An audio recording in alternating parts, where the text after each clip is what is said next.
Karen Whitmore stood on her manicured lawn at 6:47 am, clutching her tablet like a weapon, watching in horror as her new neighbor backed a massive bulldozer off a flat trailer. The machine's diesel engine roared to life, belching black smoke that would definitely violate Section 12.3 of the Pine Ridge Estates HOA handbook regarding excessive noise and air pollution. "Excuse me," she shrieked, marching across the pristine street in her pink velour tracksuit and matching slippers. "Excuse me."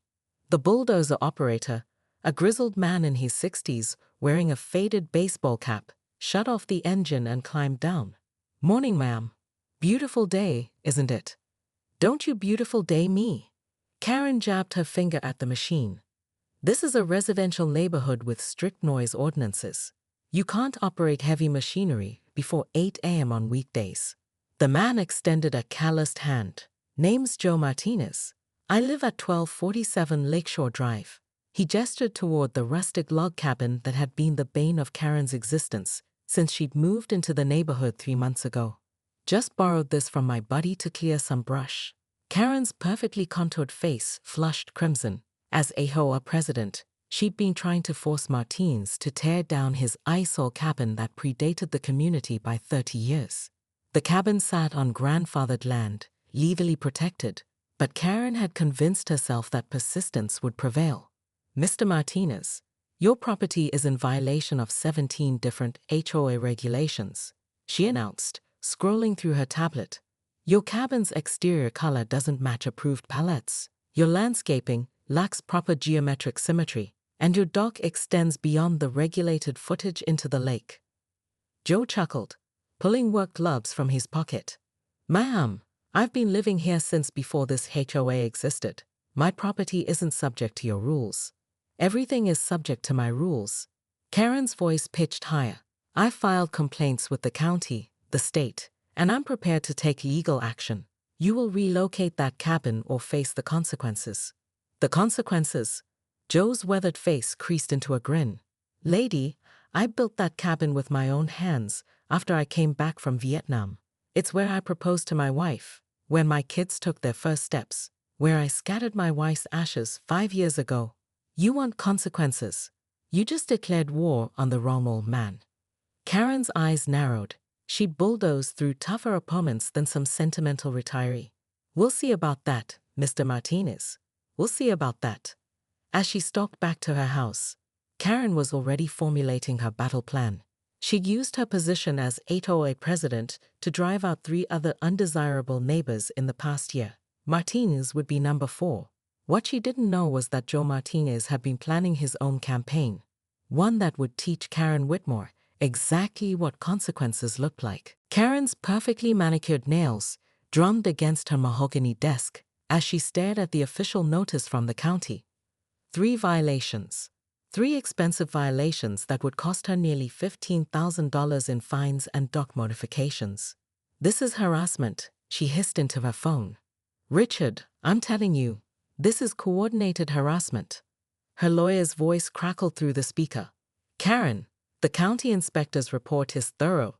Your dock does exceed permitted dimensions, and there are some issues with the electrical work that weren't properly inspected. But I hired the most expensive contractor in the area, who apparently cut corners. Look, I can help you navigate the appeals process, but you're looking at significant costs either way." Karen slammed the phone down. Through her window, she could see Joe Martinez sitting on his porch, reading a newspaper like he didn't have a care in the world. The sight made her blood boil. She'd spent 3 sleepless nights researching every possible angle to attack Martinez's cabin. Property records, building codes, environmental regulations. She'd even called the fire department to complain about his outdoor fire pit. Nothing stuck. The cabin was grandfathered, protected, legally untouchable. But Karen Whitmore hadn't become HOA president by accepting defeat. That afternoon, she made a decision that would change everything. She called an emergency HOA board meeting.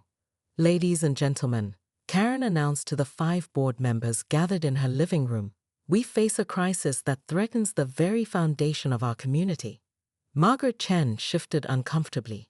"Karen, if this is about Mr. Martinez again." It's about property values, Karen interrupted.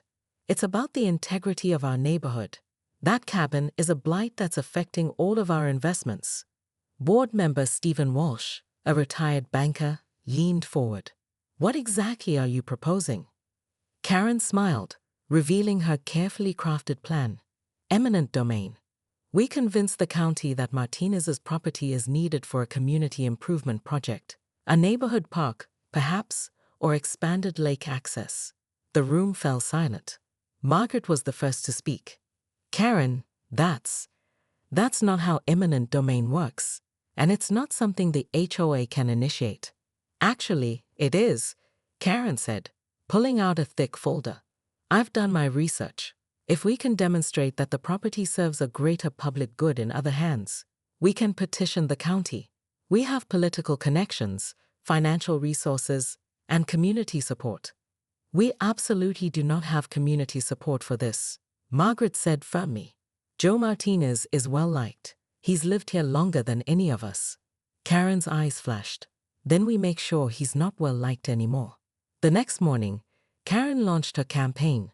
She created a neighborhood newsletter highlighting safety concerns about the cabin. She organized a petition claiming Martinez's property was attracting undesirable elements to the neighborhood.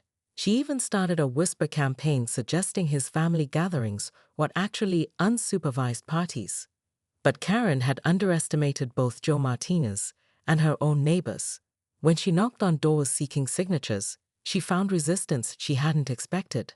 Mrs. Whitmore, said elderly Mrs. Peterson, Joe Martinez helped me when my husband was dying. He drove me to the hospital at 3 in the morning without asking questions. I'm not signing anything against him. Similar stories emerged from house to house. Joe had helped with groceries, fixed broken fences, cleared driveways after storms. Karen realized, with growing horror, that she was the unpopular one in the neighborhood. Friday evening, Karen found Joe Martinez waiting by her mailbox. Heard you've been making the rounds, he said quietly. I don't know what you mean. Sure you do. Question is, how far are you willing to take this? Karen lifted her chin defiantly. As far as necessary to protect this neighborhood. Joe studied her for a long moment. You know, Karen, I've been trying to be reasonable, but you're forcing my hand. Tomorrow's Saturday. Why don't you sleep on it? Because after tomorrow, there's no going back. As he walked away, Karen felt a chill that had nothing to do with the evening air. She was committed now. There was no retreat, no compromise. Tomorrow, she would take the final step that would either destroy Joe Martinez or destroy herself. Karen woke Saturday morning to the sound of diesel engines. Multiple diesel engines. She rushed to her window and gasped. Joe Martinez's property was swarming with activity. 3 bulldozers, 2 excavators, and at least a dozen workers in hard hats. What the hell? She whispered, grabbing her phone to call the police. Pine Ridge Police. This is Officer Johnson. This is Karen Whitmore, HOA president at Pine Ridge Estates. There's illegal construction happening without permits. Ma'am, I'm looking at the permits right now. Mr. Martinez filed them 3 weeks ago. He's approved for land clearing and foundation work. Karen's heart stopped. Foundation work? Yes, ma'am. Looks like he's expanding his cabin, adding a guest house and workshop. All properly permitted. Karen hung up and ran outside, not caring that she was still in her pajamas. Joe Martinez stood near his mailbox, clipboard in hand, directing the chaos with the calm authority of a general. You! She screamed, marching across the street. You can't do this. There are noise ordinances. There are permits, Joe said calmly, handing her a stack of papers. All filed properly with the county, all approved, all legal. Karen's hands shook as she read the documents. Guest house, workshop, expanded driveway. It was all legitimate, all approved, all designed to make his property more permanent, more visible, more irritating to her. This is revenge, she whispered. This is consequence, Joe replied. You wanted to play hardball, Karen. You wanted to use official channels, legal pressure, intimidation. Well, congratulations. You taught me how the game is played. Karen felt her carefully constructed world crumbling. The noise will go on for months. The trucks, the equipment, all properly scheduled between legal hours, all documented, all approved by the same county officials who are now very interested in your dog's situation. My dog?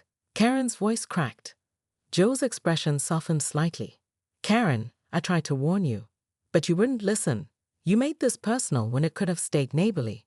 What do you want? Karen asked, hating the desperation in her voice. I want you to understand something. You moved into my neighborhood, not the other way around. You decided I didn't belong here. You tried to force me out of the home where I raised my family, where I buried my wife's ashes, where I planned to spend my final years. Karen looked around at the construction chaos, at the neighbors gathering to watch, at the destruction of her peaceful morning routine. How long will this take? Phase 1. 6 months. Phase 2 depends on how cooperative the neighborhood is. Could be a year, could be 2. Phase 2? Joe smiled, but it wasn't a kind smile. The workshop, Karen. I'm going to start a small business. Nothing major, just woodworking, maybe some metal fabrication. All legal, all properly zoned. I figure I'll work evenings and weekends. You know, when people are trying to relax. Karen felt tears stinging her eyes. You're destroying the neighborhood. No, Karen, I'm saving it. From you. The words hit her like a physical blow. She looked around at her neighbors, expecting support, sympathy, anything. Instead, she saw faces ranging from indifferent to openly hostile. Mrs. Peterson actually nodded approvingly at Joe. This isn't over, Karen said weakly. Yes, it is, Joe replied. The only question now is whether you're going to accept that gracefully or keep fighting a war you can't win.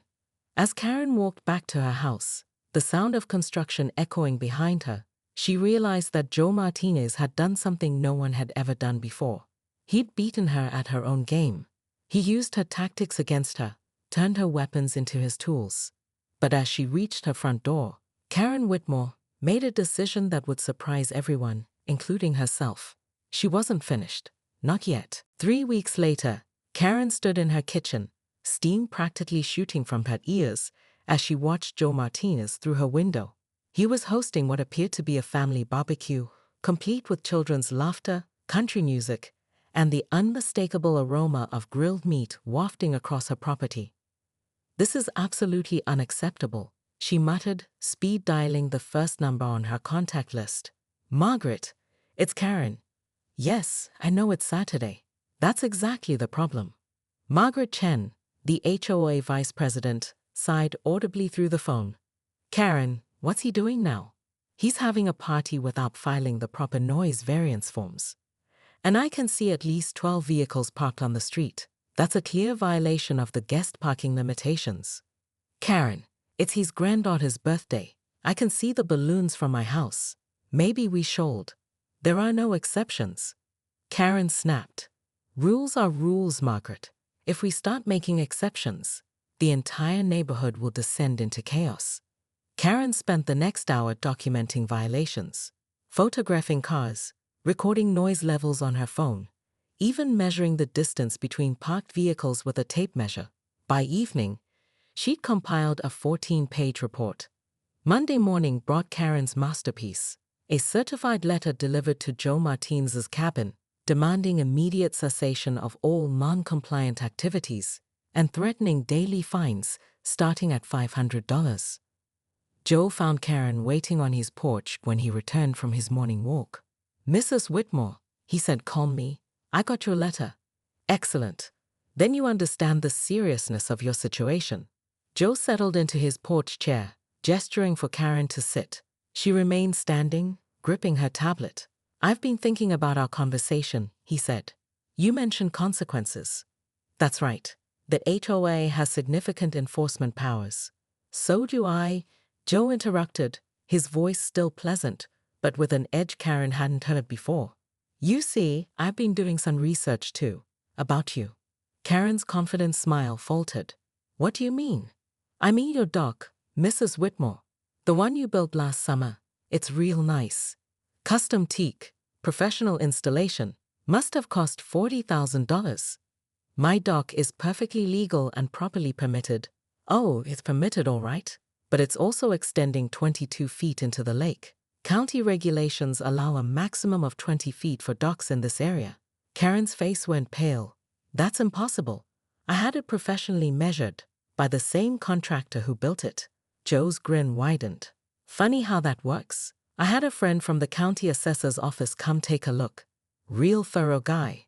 Loves his job. You're bluffing, Karen said, but her voice lacked conviction.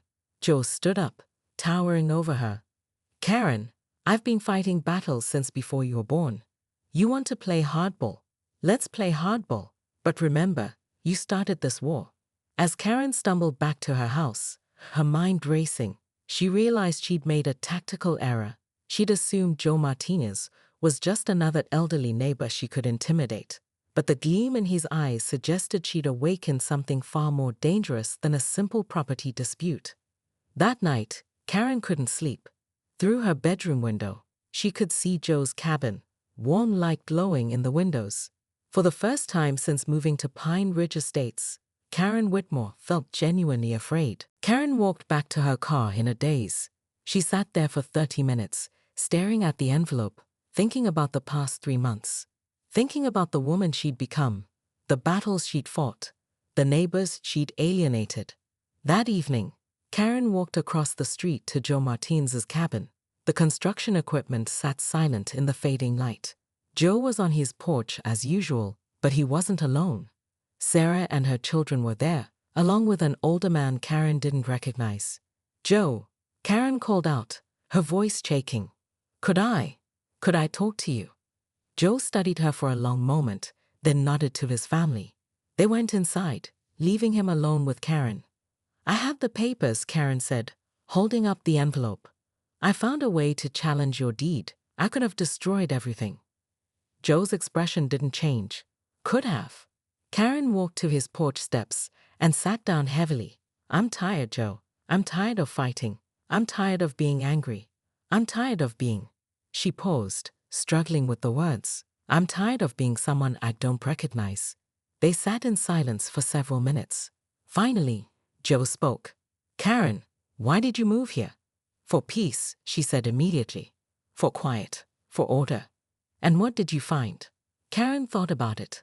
Chaos, conflict, enemies. Because you brought them with you, Joe said, not unkindly. You wanted to control everything so badly that you forgot to enjoy anything. Karen felt tears she'd been holding back for weeks. I don't know how to stop. Same way you start anything, Joe said. One decision at a time. Karen looked at the envelope in her hands, then at Joe's cabin, warm light glowing in the windows. She thought about Sarah's children, about their father overseas, about the grandfather who was their safe harbor. She tore the envelope in half. The construction noise, she said. How much longer? Another month for the guest house. The workshop. Well, that depends. On what? Joe smiled, and for the first time, it was genuinely warm. On whether my new neighbor wants to help. I could use someone with your attention to detail. Karen laughed, surprising herself. You want my help? I want my neighbor back, the one who cares about this community enough to fight for it. We just need to teach her what's worth fighting for. As Karen walked back to her house, she realized that Joe Martinez had won their war not by destroying her, but by showing her a different way to live. The question now was whether she was brave enough to become the neighbor, the person she'd forgotten how to be. Behind her, the sound of children's laughter drifted from Joe's cabin, and for the first time in months, Karen Whitmore smiled at the noise. Karen sat in her car outside the county courthouse, hands gripping the steering wheel, staring at the manila envelope on her passenger seat. Inside were the papers that would destroy Joe Martinez once and for all, if she was willing to destroy herself in the process. 3 weeks of investigation had revealed Joe's one vulnerability, a minor clerical error in his property deed from 1987, a misfiled boundary survey that, if challenged, could invalidate his grandfathered status. It would cost her $50,000 in legal fees and guarantee a years-long court battle, but it might work. The construction noise had been unbearable. True to his word, Joe had worked within legal hours but pushed every boundary. The guest house was taking shape, looking suspiciously like a second residence that could house even more family members. The workshop foundation suggested something far more substantial than weekend woodworking. Karen's phone buzzed. A text from Margaret Chen. Emergency HOA meeting tonight. Several board members want to discuss your leadership. Karen laughed bitterly. A coup. They were planning to remove her as president.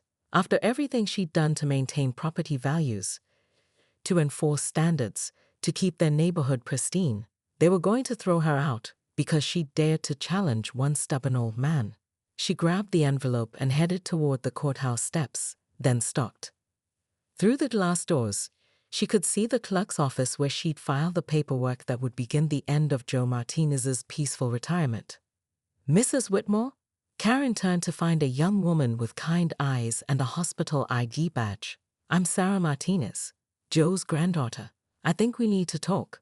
Karen's first instinct was to walk away, but something in the woman's expression stopped her. What do you want? To show you something. It'll just take a minute. Against her better judgment, Karen followed Sarah to a small park across from the courthouse. Sarah pulled out her phone and showed Karen a video. This was taken last weekend, Sarah said.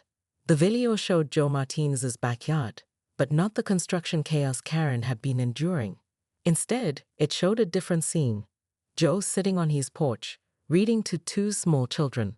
Karen recognized them as the kids from the birthday party weeks earlier. My kids, Sarah explained. Emma and Dylan, is 7 and 5. Their father deployed to Afghanistan 6 months ago. Karen watched as Joe helped the children build something with wooden blocks, his patience evident even through the phone screen. He's been having us over every weekend since Dad left, Sarah continued. The kids were struggling with nightmares, behavioral issues. But Grandpa Joe, he's been their anchor. Karen looked up from the phone. Why are you telling me this? Because the guest house? It's not for profit or spite. It's for us. So we can stay there when we need to. So the kids can have stability while their father's deployed. The workshop. Joe's going to teach Dylan woodworking, like he taught my dad, like his dad taught him. Karen felt something crack inside her chest. I didn't know. You never asked, Sarah said gently. You saw an old man in an old cabin and decided he didn't belong. But that old man raised 4 kids in that cabin. He's buried 2 siblings, 3 best friends, and the love of his life. He's earned his peace. Karen stared at the courthouse, at the envelope in her hands, at the legal weapon she'd crafted to destroy a man whose only crime was existing in her perfectly planned world. Mrs. Whitmore, Sarah said, I know you and Grandpa Joe have been at war, but wars end. They have to end.